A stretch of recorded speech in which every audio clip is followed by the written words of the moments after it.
قولي آمين.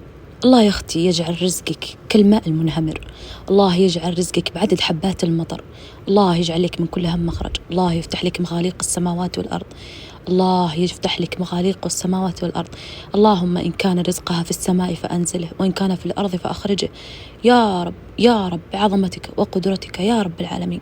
والله إن مالي ولا لي ولا مالي أي داعي الآن أو أي حاجة أو أي شيء أقدر أقول لك والله إني مستفيدة منه من هذا الفيديو، غير إني دعواتك الحلوة بس، دعواتك الحلوة بس.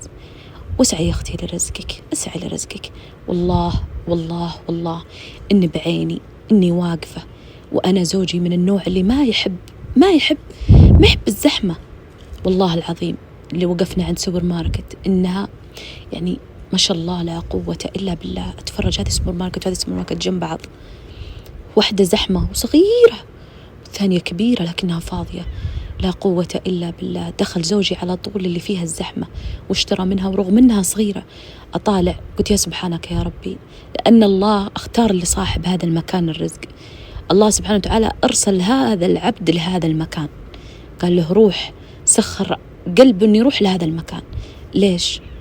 أن الله سبحانه وتعالى أراد الرزق لهذا، ما أرادوا لهذا. وسبحان الله لعل حظ هذا نهاية نهاية اليوم يكون بعد أفضل من هذا اللي زحمة.